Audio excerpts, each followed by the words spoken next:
What's up, everybody? Welcome to the CanesInSight Daily podcast powered by Anajar and Levine Accident Attorneys. Happy Friday. Big weekend ahead of us. Got the Crib Classic on Saturday. Me and Pete will be out there watching some commits, some targets, some more commits coming up the board. This is a big weekend, man. Talking about Blake Stewart, Tyreek Green, two safeties Miami's after. A couple more guys coming off the board this weekend, tight ends. It is a big, big weekend for commitments, and hopefully Miami can grab one, man. He had so many in a row, and it's been loss after loss, hoping to turn the momentum, at least with one of those safeties, man. That's what we'll be watching. But the big commitment news, which we'll talk about here, Derrek Cooper, Miami's probably top overall target after Jackson Cantwell came off the board. He is committing on July 20th, announced a new date, was previously going to commit on Sunday of this week, basically moved it back a week. So we'll talk about Derrek Cooper. Also, Miami continuing to expand its defensive tackle board. We'll talk about that and some interesting news regarding Teddy Bridgewater and Miami Northwestern football. We'll get into all that. But first, some folks that can't talk about enough, Anajar and Levine Accident Attorneys. If you or someone you care about has been injured in an accident, you can't, let me say it again. If you or someone you care about is injured in an accident, you could be entitled significant compensation. Dial 1-800-747-FREE, 1-800-747-3733. Take back control of your life with Anajar and Levine. Pete, hop in. Good morning, D. Excited for this show today. Lot to unpack here. Obviously, Derrek Cooper. That's been one that Miami has prioritized, and they need to land him here. We talked yesterday about how things have been trending, not great the last couple weeks here, missing on some big targets at important positions. But Cooper is one that to say that Miami has felt like he's been in the bag would be a huge stretch. That's not what it is by any stretch. But I think from Miami's perspective, they're kind of hoping that the Cooper announcement kind of stops the bleeding here, I think, and gets things back on track from a momentum perspective. You get a 5-star on board there, and you kind of remind people that this is still a top 10 class in the country, and you need to flip, as we've talked about, some guys in important positions here moving forward, and you don't want to rely on that, but you need to, like I said, stop the bleeding here in a sense from the public perspective, right? Perception. This is not, we understand they like a lot of guys in this class and where things are headed still, but I'm talking about from the outside looking in.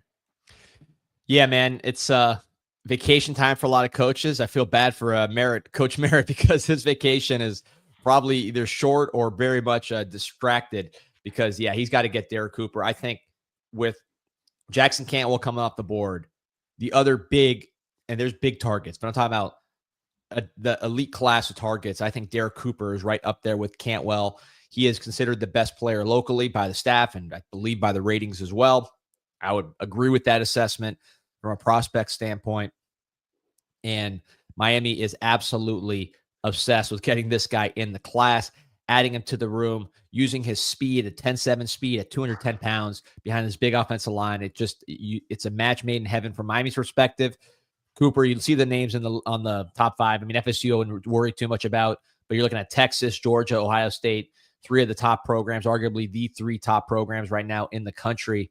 So big boy recruiting, but Miami, I think, needs this more than any of the other schools on that list. I understand Texas is making a big, big push. They're very focused on landing Derrek Cooper. They're putting up a lot of money for Derrek Cooper. Georgia's been recruiting him for a while, Ohio State.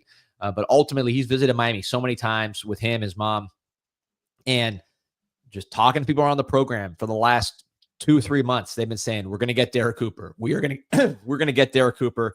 We're going to get Derrek Cooper. So we'll see. I mean, that's why they play the games. That's why they have the recruiting battles. But with 7 days to go, or I guess now 9 days to go here before this commitment, I just cannot see Miami allowing this guy to leave. But it's not their choice, right? The kid has the choice. So he's ultimately going to make the pick. But my prediction here, and look, Lamar Brown came off the board. People are upset. We said, look like LSU, Texas A&M for a while, but we said we had Miami running third since I looked at the old banks that we did since May, right? So that wasn't necessarily a surprise.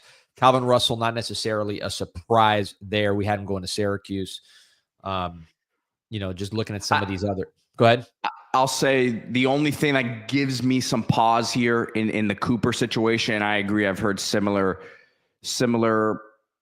feelings like I just referenced before, but the moving, and I've said this a couple times, the moving back of the date wasn't something that, and I don't know that any school was aware that it was going to happen, but I don't think Miami necessarily knew the reason why. So that's the only thing that kind of threw me off a little bit. Yeah. Yeah. Well, I think Texas is in the mix here. Texas is not really, I'm just pulling up Texas's class. Obviously, Texas is one of the top classes in the country, one of the top recruiting programs in the country, but they have struggled a little bit in terms of recruiting running backs this year. Just looking at their class, I don't believe they have a running back committed, and I don't think there's any big ones on the target list.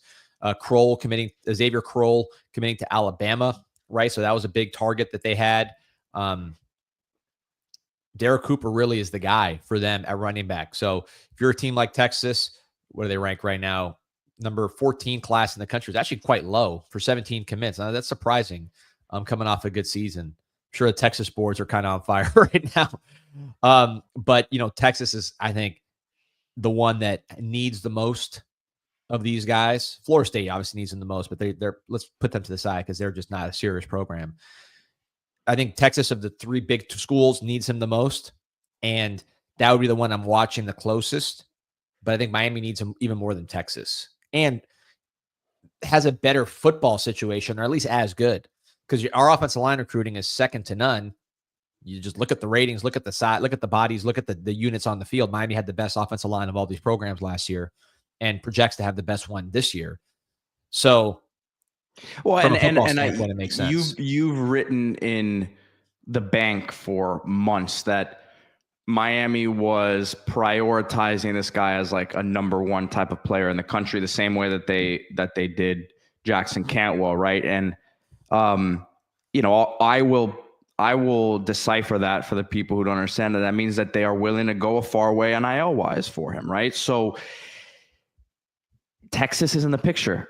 They're going to have a very, very strong offer. We understand that, but I think Miami is here to play the game as well. So, yeah, and look, but Texas, I think, is serious in that way too. So it's I don't think Texas is going to be like, hey, we're Texas. No, we're not going to big boy Texas, but at the same time,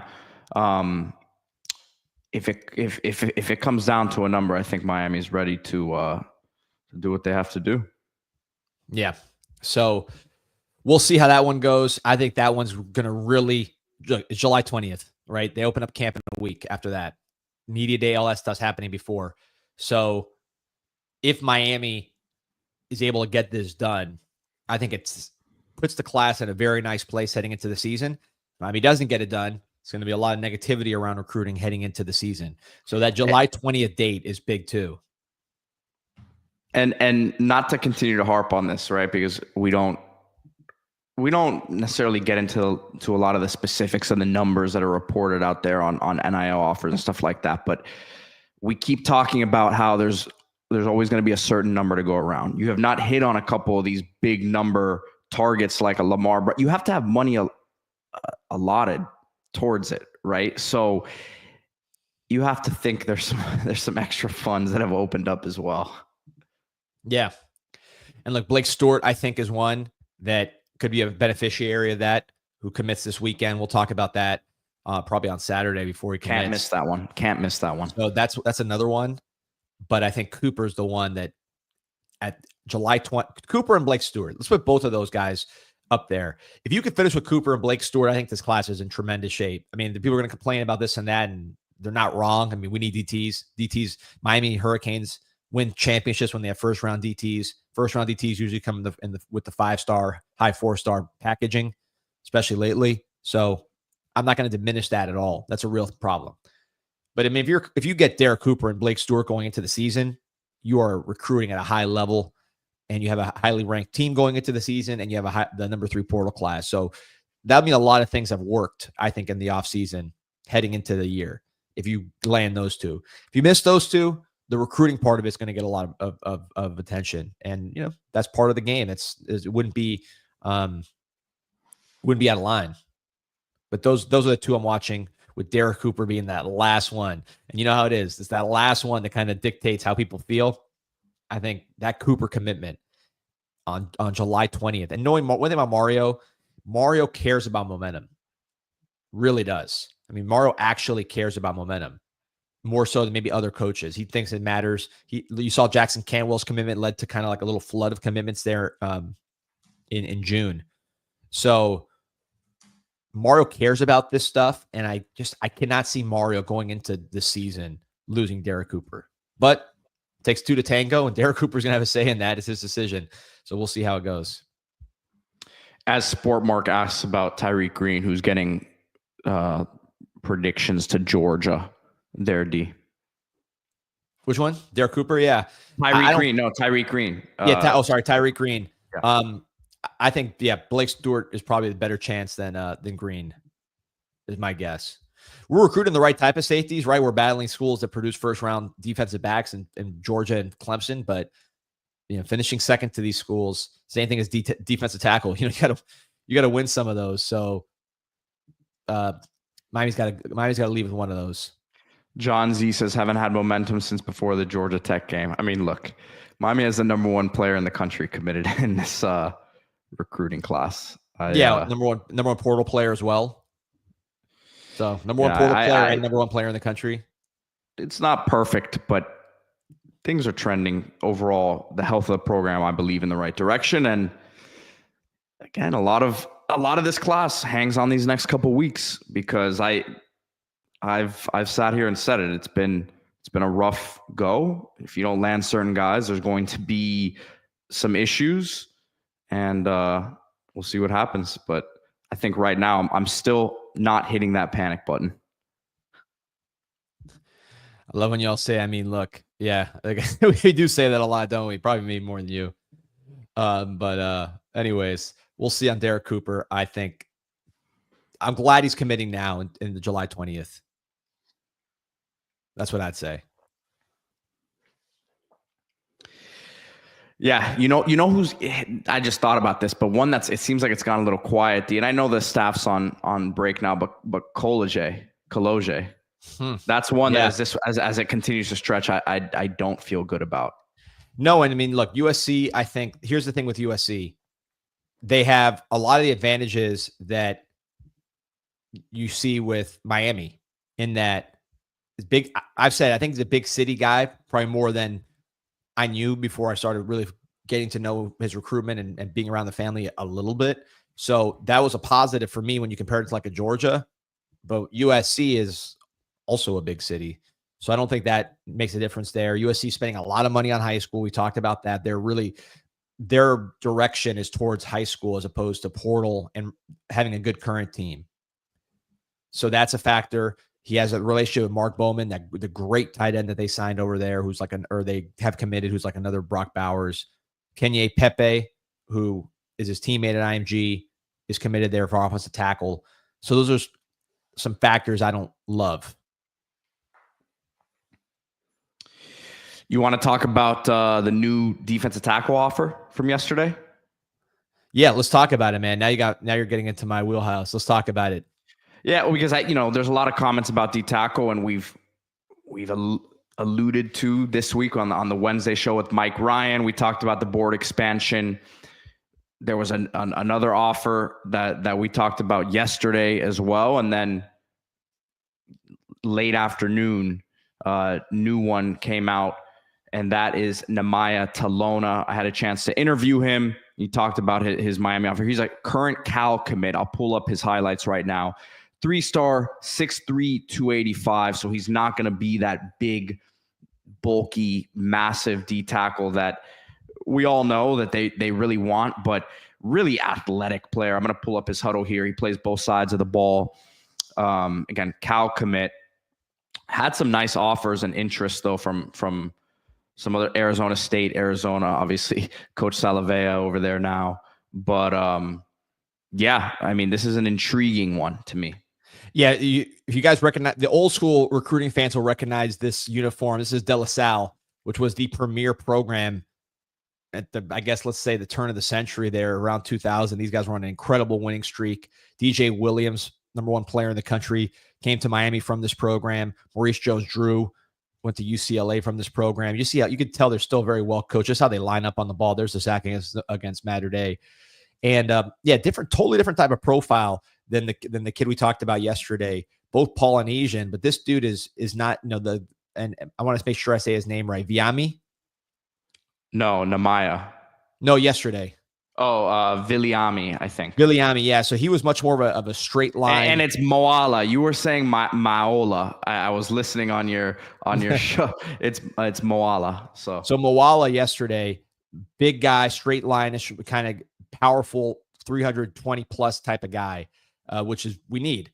And then today, you're talking about with Namaya Talona, much more of a athletic, like you said, not as big but twitchy, just explosive kind of player. So they're really two different types of players. You lump them in the same box because they're from the West Coast or Polynesian, but much different types of players. And my personal take is, we all know that the reason you're expanding the board at defensive tackle is because you've missed on a lot of these Southeastern 5 stars that you were trying to get, right? We also know the defensive tackle is a 5-star position. The best strategy for having elite defensive tackles, which Miami is known for historically, is signing 5 stars. So plan A obviously did not work, at least not for this initial period. So before everybody points that out, it's obviously true. Now, once that happens, how do you react? And I think the smart thing to do is what they're doing, which is expanding the board in this direction.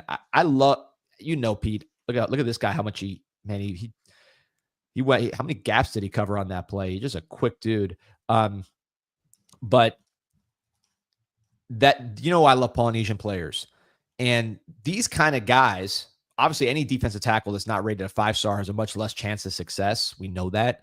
But there are so many of these big poly guys that are 3 stars, 2 stars, no stars, that you just see on NFL draft day going to these random schools. I was bored. So this morning I woke up early. I was looking at some recent drafts.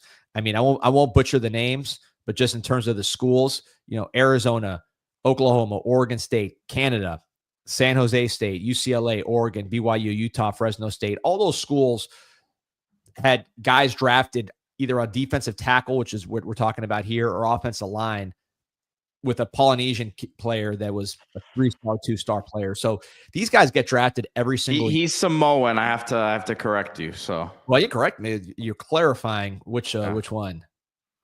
Yeah. Yeah. So Samoan here, and then yesterday was Tongan, I believe. And I want to read his. And I was telling you this. I don't know if you had a chance to see it, D. And here's his highlights at guard too. I'm going to read the scouting report from 247 Greg Biggins. And not every player has one of these scouting reports on their profile, especially as a 3-star, right? So I'm going to read this blurb. The end of it is what really caught my attention, but here is what Greg Biggins, national recruiting analyst from 247, says. Talona is a true interior defensive lineman who could play tackle or as a traditional nose in a 3-4 scheme. He's a two-way lineman who also starts as an offensive guard and is good enough to play the position at the college level as well, but most schools like him on the defensive side of the ball. And this was written in January, by the way. At 6'3", 285, he's a powerful kid who can get a push up the field, even against a double team, and has knockback ability against an opposing guard center.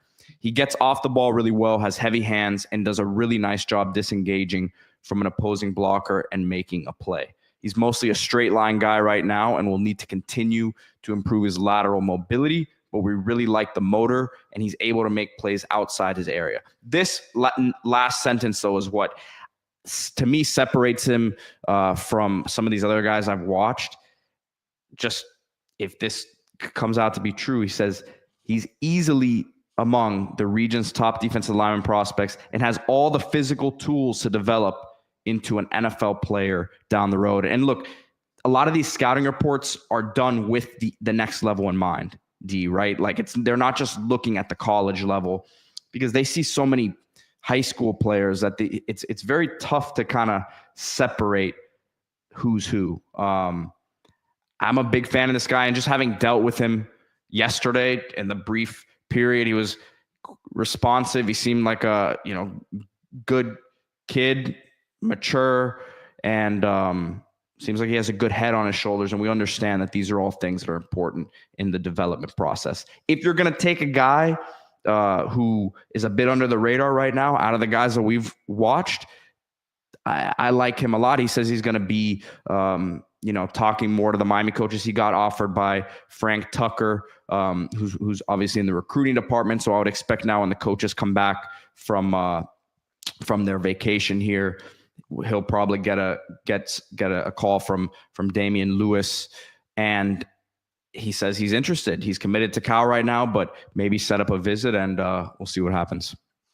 Brandon asked me when that interview out. It's already out. Yeah, posted it yesterday afternoon. We got to get it up on the front page of the website, D, and I'll get a story up too, probably. Yeah, we'll get that up. But obviously I'm excited about the player. The player we talked about yesterday, Moala, the big defensive tackle, the 320 plus pounder. He was committed to Oregon, decommitted. Oregon wanted to keep him, right? With Nemaya, my understanding, based on what I've been able to gather, he got crystal balls to Oregon at one time. So, and this was like in January. So Oregon was on him. My guess, just reading between the lines, is that Oregon, maybe they weren't totally on board with the size and they had other targets. And then he ended up going to the Pac, I guess the old Pac-12, the Big 12 type schools. And then Cal, ACC. Crazy how this thing is. But that's really, to me, a size dish issue. Obviously, Oregon liked his ability, and I'm in favor. There's expanded rosters now. There's a position. That's what I was going to say, too. That's the other thing I was going to say. You got more scholarships available. And if you want to have a Polynesian pipeline, you got to get a lot of them. You don't just get one. You got to get a lot, right? They got to be a foundational part of your team. They got to be starters. They got to be depth. They got to be in practice. They got to be on special teams. They got to be part of your team. And in my opinion, part of the reason you do that is because these guys are so physical. They're so tough. They're so coachable. Having a lot of them helps your team culture because their style of play, their style of football is what you want as a coach. I'm generalizing, but I think I'm allowed to generalize here. This has been proven over years and years of football. You see Utah. Like, Utah gets guys like this. And Utah ends up, you're like, why are they playing such good defense all the time? And why are they so on point and disciplined and physical and able to hold up at the line? They get guys like this. So do I want Lamar Brown? Obviously. That's the easiest, that's the most proven way to get a elite defensive line is getting these big guys, these big 5 stars from the Southeast. If you can't do that, this is, to me, a smart mitigation strategy, and I would try to get both of these guys, not just one of them. I'd get both of them if I could. Nick Canino says that he has the same size as James Johnson. I mean, James Johnson's listed as 6'2.5", 285, and this kid's listed as 6'3", 285. I think James Johnson may be a little more broad. Yeah. D, I don't know if you would just I haven't seen either of them in person, but I think there's a little bit more power there. But yeah, I can see what you're saying just based on the measurements. Yeah, one thing I'll say about Nemaya Talona's highlights is he's going against some really good competition. I mean, that you see Matter Day in those highlights. Like, you see big players. Part of the reason why he doesn't look that big is because he's going against actual big guys. He's not going against. Hold on, let me mute this. He's not going against shrimps. Brandon says, "I love Utah's D line." Yeah, my guy Luther Ellis is the D tackles coach out there. Was a longtime pro, and he's got his Samoan roots as well. So it's tough. You got a guy who's a big legend in that community who's recruiting out there for Utah. Yeah, well, look, I mean, and Pete, you've been around these guys, especially when you're recruiting. These guys are out there. It's not all the 5 stars that go to USC or the Mauanoas. They love the game. They love the competition. They love the weight room. Very family oriented people. I mean, very, very trust based people. The relationships go a very long way. Yeah, and you watch the draft like I do. You're sitting there on a Saturday, and it's like the 5th round, and some random dude from San Diego State goes off the board with a U at the end of his name, like that. How often does that happen, right? So I'm not saying this is an NFL player or the two guys we've been talking about are NFL players, but I'm saying is if you are going to expand the board, especially look, you brought in Coach Misapeka, who is a Polynesian football legend from Samoa, who was brought into the recruiting department in part because he can identify future pros like this, guys that are going to help your program. I'm sure he has some involvement in these offers. So that is something to keep an eye on. You don't bring in a guy like that, this was this year. So they brought in this year after we already had the Malinois. You don't bring in a guy like that if you're not intending to add some volume from this community. And I think the news I wanted to hear was Lamar Brown picking Miami or James Johnson picking Miami. That's the news I wanted to hear. In lieu of that kind of news, the news I want to hear is we're expanding the board for some of these under the radar guys with traits. And in this case, a community you want to build up for your program long-term at the University of Miami. Looks like the reputation's back, D. It says, why does Pete always start with a negative take? It's becoming the norm for him. You want to energize the fan base. Come on, man. I mean, look, I try to keep things as real as possible, man. We get a lot. Here's the thing. We get a lot of negative comments. Most comments are pretty negative.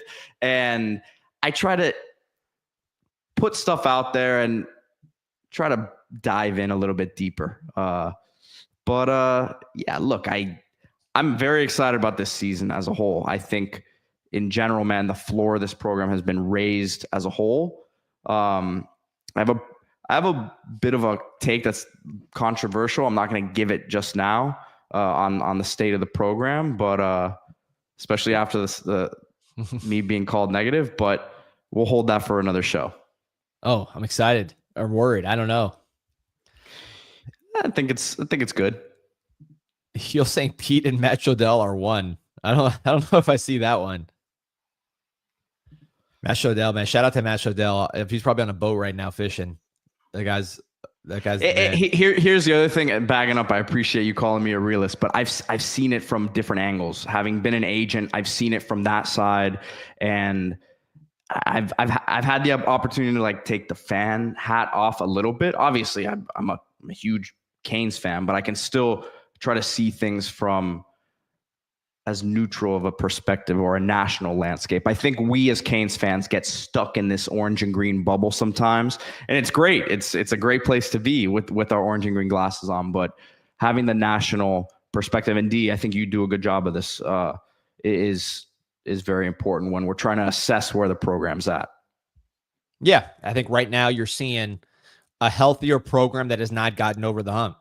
That's the best way. If you ask me one sentence to explain the Mario Cristobal era, I would say we are a healthier program, a more relevant program that hasn't gotten over the hump. I don't know how you dispute either one of those sides. Clearly, we're a healthier program, more relevant than we were really for the past 20 years because we were kind of a joke. We'd get blown out by teams. We weren't talked about nationally. Now we have real players. You had Cam Ward going first overall, Elijah Arroyo going second round, other guys getting drafted. You had All-Americas. You won 10 games. You were on TV. You were on ESPN every time you turned it on. Turn on the video game. We're good. Those things improved clearly. We're just a more relevant team, more healthy in terms of consistent recruiting, more consistent talent evaluation, just consistent roster ability. However, clearly have not gotten over the hump. We were up 21-0 on Syracuse. Would have been a signature victory. Going to the ACC championship, going to the playoff, we lost. So we have not gone over the hump. You had Georgia Tech 2 years ago, which you're still, that taste is still in your mouth really until you beat the ACC, you win the ACC. So that's kind of where we're at. I think both of those things can be true. So I like to assess each move on what is a smart thing for us to do right now based on where we're at. I think where we're at right now, expanding the board with guys like this, a Mississippi State commit from Alabama, for 2 Polynesians. Those are basically the offers we've had at D-tackle. Makes sense when you watch NFL draft and you know where some of these guys come from that are not the first, 5-star type of guys that are obvious to everybody. Nashville Kane 26 says, Hezzy Kent's family falling asleep in the car ride to Hard Rock Stadium was a tough look. Listen, man, they may have had those lobster tails and fillets from Rusty Pelican in their stomach from the night before. I don't blame them.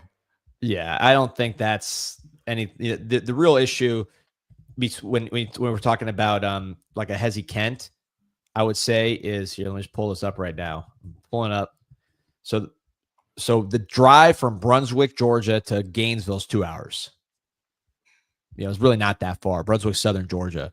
So I'd say that's a bigger issue for Miami versus Florida for Hezi Kent than the distance from the school to the stadium. I think that's really the issue with Hezi Kent. D Breeze says on film, this Cal DT gives me Thomas Gore vibes. I mean, listen, I'll take a Thomas Gore in the rotation. Your guy. I know that's not the answer to our problems, but first of all, I think a couple things. I think he's a couple inches taller than Thomas Gore, and I think you've got more like power with this guy. I think Thomas Gore was all quicks. I don't think he was someone at the point of attack that many guys were worried about. But he could get in the backfield. He played well against Miami last year. Yeah, I think part of the thing with these defensive tackles as you expand the board is you haven't seen them, right? I mean, everybody else you saw in spring, they were on campus. A lot of these guys got visited where they're at. You really don't know what these defensive tackles even look like other than their pictures and their film for the most part. Maybe somebody came across one of these guys at a different school or whatever. So you got to get these guys on campus. You got to size them up. Listed 6'2" doesn't mean much. I've seen listed 6'2". You see him in person, you're like, man, this guy's like 6'4" and looks good. I've seen listed 6'2", and you're like, man, this guy's 6 foot and stumpy. You just got to kind of see the kid in person to do that. I think that's a big part of this whole expanding the board concept is you're going off of film, but you film they say the film never lies. In recruiting, the film can lie more so than in like if you're going for the NFL draft or if you're scouting a team. High school recruiting, the film can lie. Certainly the highlights obviously can lie. They're highlights. But even the film, I think, can lie because you don't know the size. You don't know the frame. You don't know the competition level, really. So with these kind of late offers, I would caution that we got to see these guys. And there might be a guy you see in person, you're like, and you meet the family and you meet the kid, you're like, okay, this guy was here, now he's here. And it could go the other way as well. So I think that's something to keep an eye on when it comes to a defensive tackle. Yeah, I wouldn't be surprised to see. I mean, I don't know what the calendar calls for now in terms of can kids still take OVs now?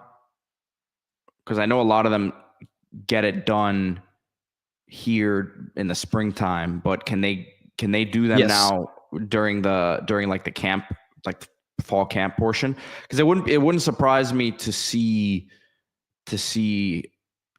a couple of them get on campus now so they can size them up. They have practice. The kids do, yeah. And they have their high school season starting. Yeah. So a lot of times what they'll do is they'll take them on after their game on Friday, they'll fly in because the Saturday will usually be off and the Sunday will be off, or it's like a light lift. So they might make the visit during the season after their high school game. I've seen that. Yeah. Like for these in-season visits. You don't usually see visits this time of year, like late July. So I don't know what they're trying to set up. Or a coach goes out there and sees them. Yeah. Just to size them up in person.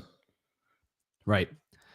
So we'll see. That's right. Exactly. That's what I could see. Yeah. So we'll see how this all goes. But like a Thursday game or something, or a Friday game, you go out there, check them out. I could see that. So yeah, man, it's one to watch. Pete, Pete, you did the interview with him, so you guys can check it out. Any other impressions of him from that interview? It was funny. He said that he didn't know much about Miami's program. He didn't know much about.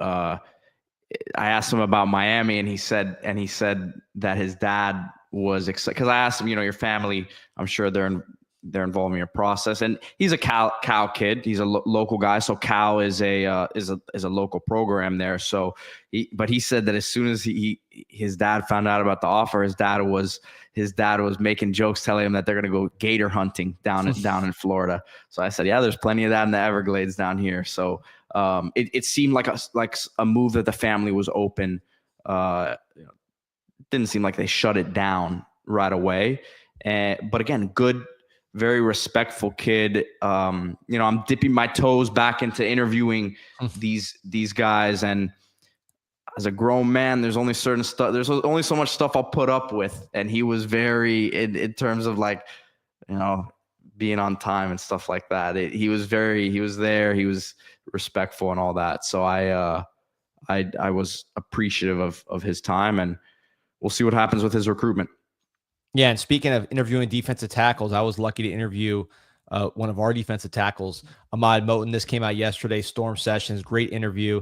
Here you see me this is officially through the University of Miami. That's why we're in the nice studio there. There's Ahmad Moten. Really enjoy talking to him. Great personality. He says he's up to 310 now. Great family. There you see his dad, Mr. Moten, his son, his brother, AJ Moten, who played for University of Miami.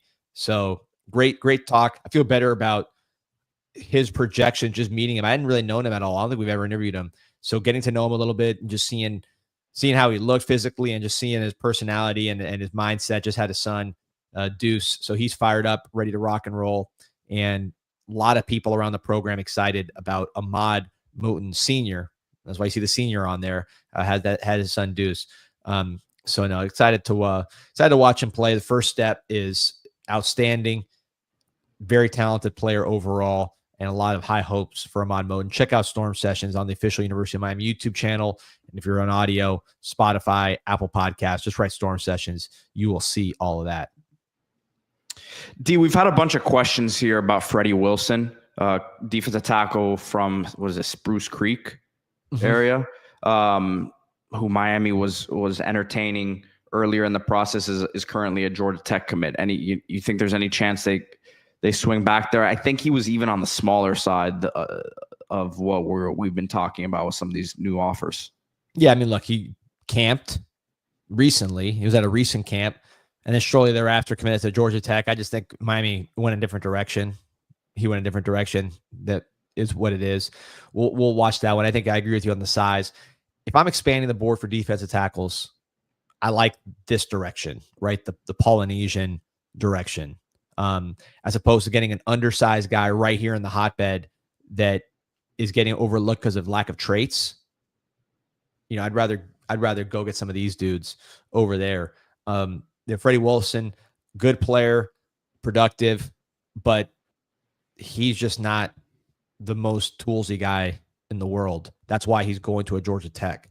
Doesn't mean he can't be good. Doesn't mean you're not going to be trying to get a guy who had the portal in 3 years. That's how it's been lately.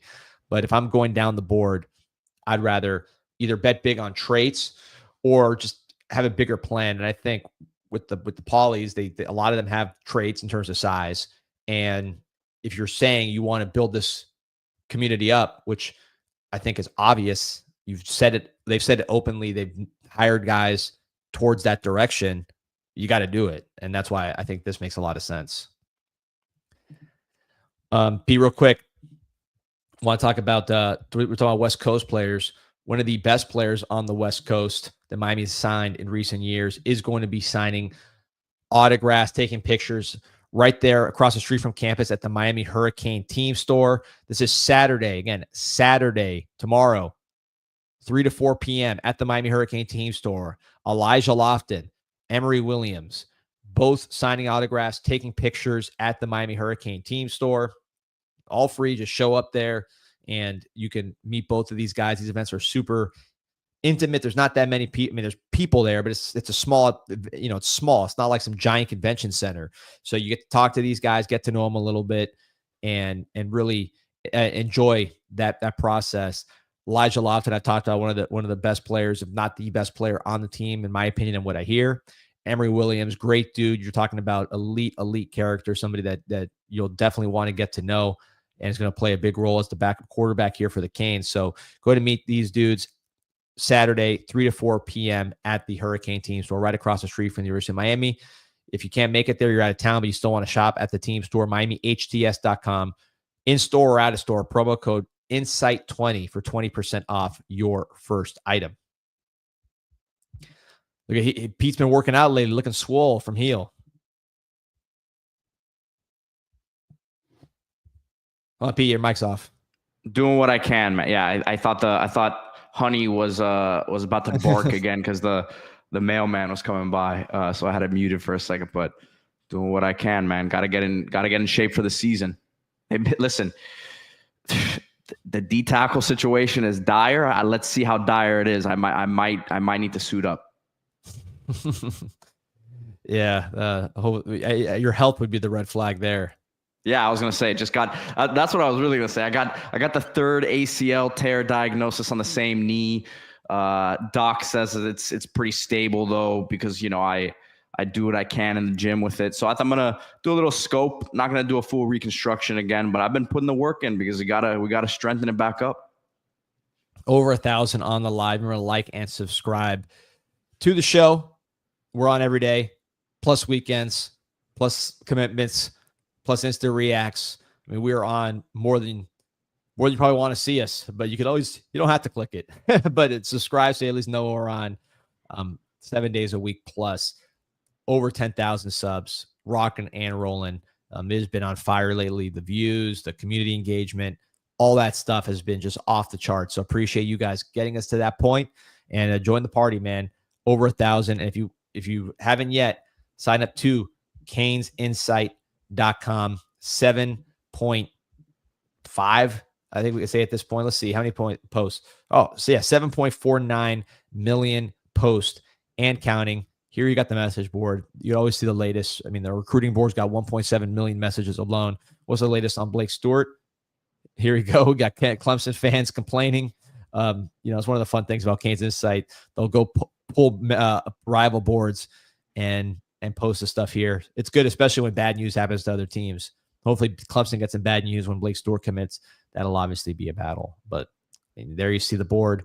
How many people we got on right now? 798 just on the recruiting board alone. So this thing is, and that's people live talking. So there is no community chat anywhere close to CanesInsight.com. 305 Shaman says, Bain not at ACC Media Days. Could you see him returning for another year after 25? I know you had info on that, D. But to answer your question, no, I don't see him returning after this year, one way or another. Yeah, he should be in the pros next year. Hopefully, shaking Roger Goodell's hand, wearing a UM tie. The media day thing is a non-issue. He had a prior engagement. Like, this is, I actually made a post just to get in front of it to make sure no one got the wrong idea on Twitter, on the board. So I might as well say it here. Bain had a prior commitment. There's less than zero issue with him missing media day. It wasn't anything at all. It was just, that like these guys have certain time off. So sometimes things get scheduled during that time off, and the media day happens to be during that time. So the schedules just got crossed. But Bain is going to be doing plenty of interviews. He is a face of the franchise. He is not going anywhere until hopefully he goes and shakes Roger Goodell's hands next Carson season. Beck going is pretty significant news to me, D. Yeah, I mean, I think because he hasn't spoken to the media at all, like since he's been in Miami. The only interview he's done is the podcast. That was awesome.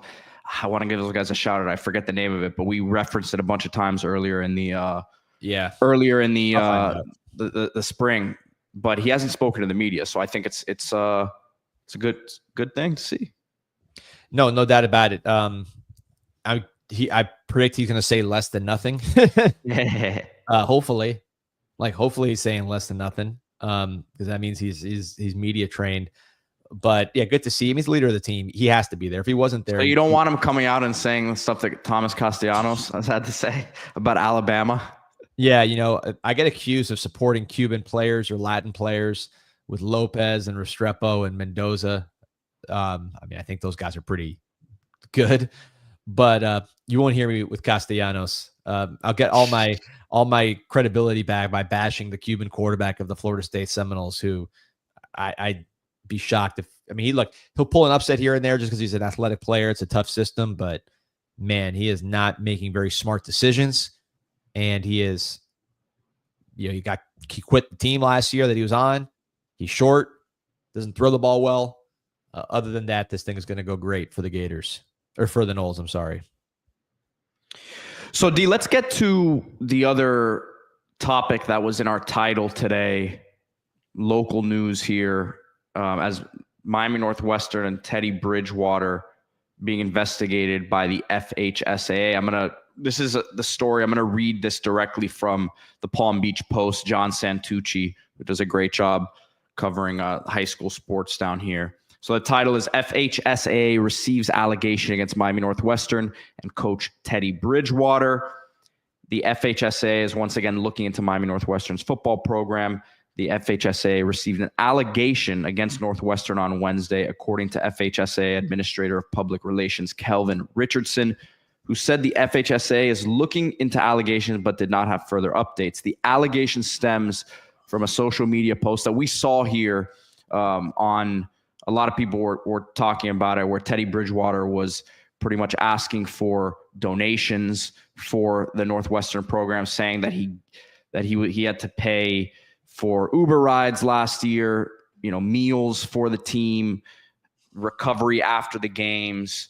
And this has sparked an investigation because there's a precedent, unfortunately, for this sort of thing. The First Academy in Orlando, which we've talked about them, a few Miami targets and commits have come from that program. They were fined and forced to forfeit games last year because of Ubers and free lunches at school. So, and it was one player receiving an Uber ride. So, I think this is an unfortunate situation, D, because obviously Teddy has put a lot into the community and has used his own funds to do it. Obviously, he said it himself. So he's doing it for the betterment of the kids and obviously trying to build a program out there, which it's back to, it looks like the powerhouse that we always knew it to be. So it's unfortunate. I understand. The problem is there are these rules that prevent this because the FHSAA looks at it as a recruiting thing. Yeah, any of these acronyms, FHSAA, NCAA, I instinctively just kind of don't trust. These bureaucracies, these public kind of organizations, I just instinctively will just not trust them. And I mean, you look at this. I mean, the First Academy for free Uber rides, 2-year postseason ban and $36,000 fine. So you're taking money from these schools, which they need the money anyways. Then, to me, even worse, a 2-year postseason ban. These are kids. They only have 4 years of high school. They'll be thinking about those years the rest of their lives. They can't go to the States or do all the things. I mean, those kids just will transfer, I guess. Yeah, probably. But someone's going to be there. They're going to have a team. So 2-year postseason ban, that to me is ridiculous. Again, does not happen in Northwestern, but if I'm just looking at the comps, that's insane. I just fundamentally don't like that. If you're going to punish the coach, whatever, but to punish the kids who this is their chance to play high school football. Some of them are never going to play football again, and they can't go to states or the playoffs at all. I think it's absurd, but I guess the issue for Northwestern is the precedent. I mean, it doesn't seem like what Northwestern, what the First Academy got fined for. They were fined $36,000, and this was for one player receiving a free Uber ride and 4 players receiving a free lunch. And again, Teddy's put out how much he's spending it, and he's asking for the donation. So, I don't know what's going to come of this for Northwestern. Again, these are just allegations. I guess someone sent in the allegation to the sure. FHSAA. Oh, your rival coach. You know how these things are. You know how it goes. One of the schools that lost one of their guys to him. But again, I think Teddy's intentions are good here. But this is going to be an interesting situation to play out. One area where I think he needs to be a little more careful is I'm sure this guy's feeling himself, right? He won states at his alma mater quickly. He played in the playoffs. He was on the street, gets called by Detroit Lions to back up Jared Goff, actually plays a couple snaps in the playoffs, and ends up, coming back and doing what he does. So he's feeling great about himself, I'm sure. And sometimes when you feel that good and you're that confident, you kind of do things thinking the rules don't apply to you. And you saw him tweeting about having players on the sideline, which Northwestern had to come out and make a statement saying you can't have like Pop Warner kids on the sideline. That's considered recruiting. Then this happened. So he needs to be a little more careful. I just think he is not used to dealing with these kind of rules, and he's acting like you could just kind of. He's got a target on his back too because of who he is, of course, and he can get pretty much any kid he wants, if we're being honest. Right. But with that said, I think the rules are ridiculous in this case. I mean, to pan postseason play potentially for this kind of thing is crazy. They got other things to worry about. I guess they don't. That's why they're that's what they're there for. they're the arm for the high school sports in Florida. But I mean, it's an organization that has been much maligned over the years. So, and yeah, I mean, and I don't know what the actual makeup is. I guess I'm looking at it's a non-for-profit organization designated by the Florida legislature. So I don't know how, I guess it's not necessarily government. I really don't know how it's structured, but they got nothing. Sounds like the NCAA. Yeah. Devin Air saying this reminds me of the time when Al-Qadim Muhammad and Jermaine Grace got kicked off the team for not having to pay for car rentals, in the sense that it's lame. Yeah, it's just, I don't know. I'm not going to get fired up about this. The problem too is there's a whole another set of things here that we have to look at, that these guys are now able to get NIL while they're in high school. So what are we? I mean, not everybody. Not everybody on the team. Oh, I see what you're saying. That like, why even make it a thing? Yeah, this could be. It could be labeled as an NIL expense sort of thing or benefit.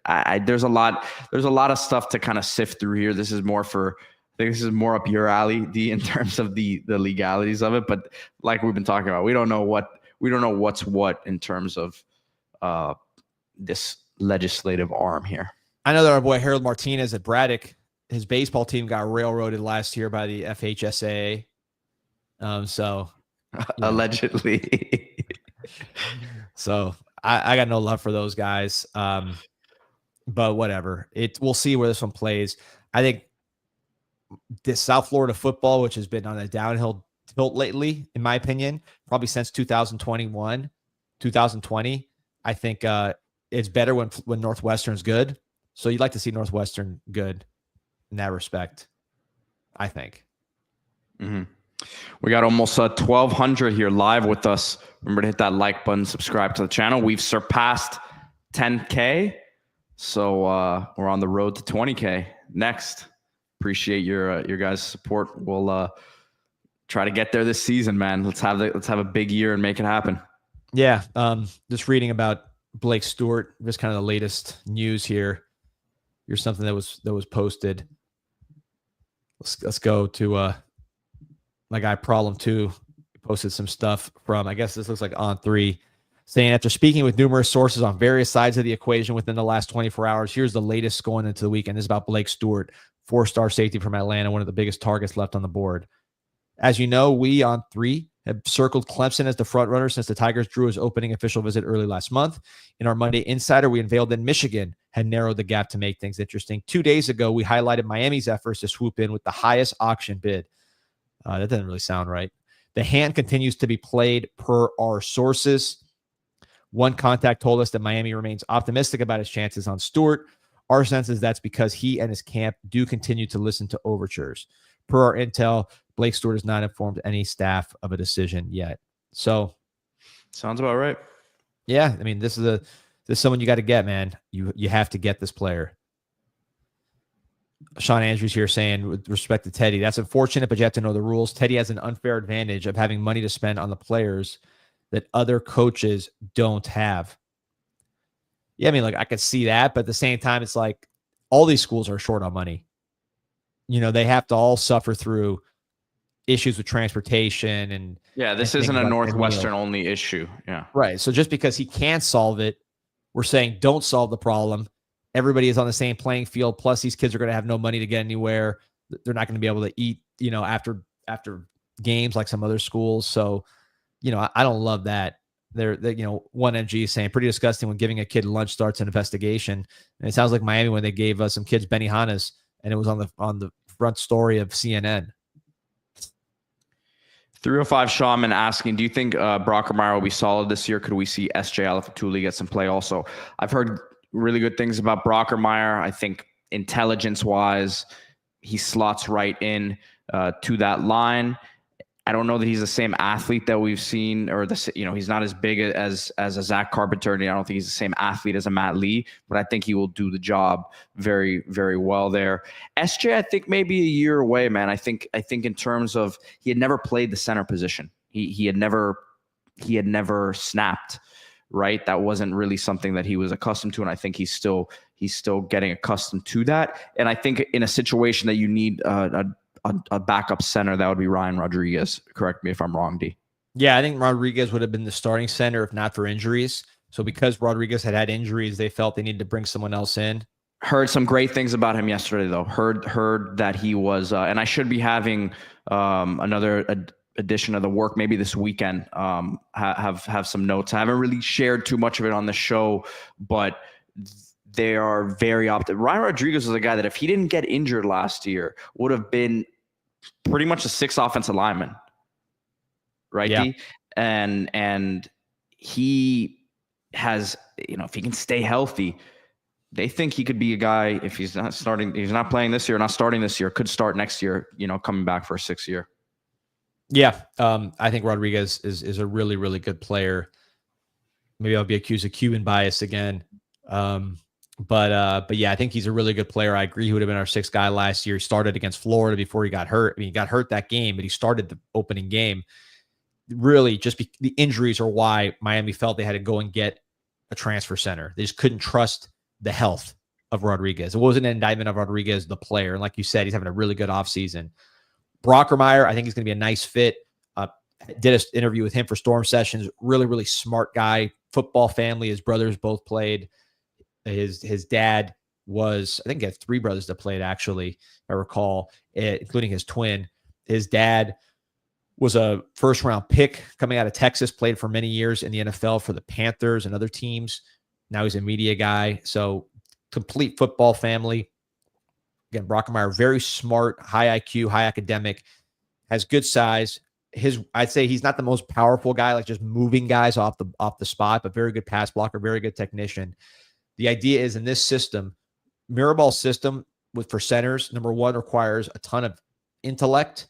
It's a system where you call out a lot from the center position, more so than other systems. That's like one thing that I've talked to people, what makes Miraball's system different. I talked to Brockermeyer's dad about this, who he ranks all the offensive lines in the country. He knows exactly who the offensive line coaches are. He himself has coached. He knows he's like one of the best sources as far as who the best offensive line coaches are. And obviously, he sent his son to Miami for a reason. So he said that one thing with Miami's system that's unique is just the amount that's on the center, IQ-wise. So that's why Brockermeyer, being a smart guy, a football guy, makes sense there. Also, if you're saying Brockermeyer's weakness, at least on paper, is that he's not just a mauler run blocker, this is a double teaming, duo blocking type of system. So the center is going to get a lot of help from, on one side, got an S Cooper. On the other side, maybe a Matt McCoy. These are big dudes. So having those guys around you, if you're Brockermeyer, helps out. So, I think that's a good fit. Question about SJ Alafatuli. Pete, I know you talk to people. I don't know if you've heard anything on him, but watching him in spring, Alafatuli was a guard in high school. They had another center that went. That's what I just said. Yeah. Yeah. The snapping. It's the snapping with him. It's the snapping. And I think he's putting on size. We understood that he was not going to be the biggest guy in the world. Not that you need that always at center, but it's the snapping with him that I think needs to improve. And he had never done it. So. Yeah, exactly. The snapping. And it's not just part of it is snapping and getting the ball to the quarterback. That's the first part. That's the most important part, right? But it's also like snapping and then getting off the ball, getting ready. Yeah. So if you're like, all right, I really got to make sure this ball gets to the quarterback. Now you're thinking you're a step late. He's not the biggest guy to begin with. He needs to be first. He needs to be twitchy and explosive and sudden. So I think once he gets more comfort level, like you said, Pete, at center, when the strength comes on, the weight, he's strong in the weight room, but he's small. When the weight comes on, I think the twitchiness, the explosiveness, the flexibility, the technique, all that's been as advertised with Alapatuli, but I could see it taking a year from a weight gain standpoint, from a snapping standpoint. I think to the center, I want to make sure I don't screw up the name. I believe his name is Parker. Let me see. Parker. What's the center for Alabama is, make sure I got his name right. Parker Brailsford, he was at Washington, came over with Kalen DeBoer, redshirt junior, 6'2", 190 from Arizona, very similar size to S.J. Alapatuli. He redshirted his first year at Washington. Then his redshirt freshman year, he started for Washington's team that went to the championship game. And he was a freshman All-America, all that stuff. Ended up transferring to Alabama when DeBoer left. Started there last year. Now he enters the season as a redshirt junior, probably the top center in the country. Some people like the guy from Florida. I think this guy's better. So that'd be a comp for an Alapatuli as far as a guy that, even though he had the talent to be an All-America type player, he didn't play right away. He actually redshirted just because he needed to gain some weight. So that's something I would just look at as potentially a comp for SJ. Yep. I think so. I agree. So anything else we got to plug here, D? We'll always plug CanesConnection.com/CIS. So you want to be part of the solution here. We're talking about Derrek Cooper. We're talking about Blake Stewart, talking about bidding. You saw Clemson, what they're saying. Miami needs you. They need everybody. They need CanesConnection.com/CIS. Put that /CIS and you get 20% off your first month with all the same benefits, including exclusive Zoom chat with me. So make sure you get that /CIS in there. But once you donate and you're part of the community, you're part of the inside, you're a true insider. You are part of the inner circle with Canes Connection. I'll be doing those exclusive Zooms, talking about things I can't talk about here because it's private and you don't want rival fans chopping it up. I'll answer all your questions as candidly as you're going to get because you're now an insider by joining CanesConnection.com/CIS. Brandon says, Pete, see you at Morgan Wallen tomorrow. That sounds dangerous, man. I'll be at the Crib Classic. Yeah, we'll be out there. Let's do a show tomorrow, Pete, afterwards, talking about who looked good and all that kind of stuff. But it'll be fun to see that. It'll be like old times, man. You'll be out there at the high school circuit, talking to street agents and doing what you used to do. Can't wait. I can't wait. It's gonna be a wonderful time. Yes, sir. All right, guys, like and subscribe to the show. Almost 1,300 on. Appreciate everybody joining us. Go Canes. Go Canes.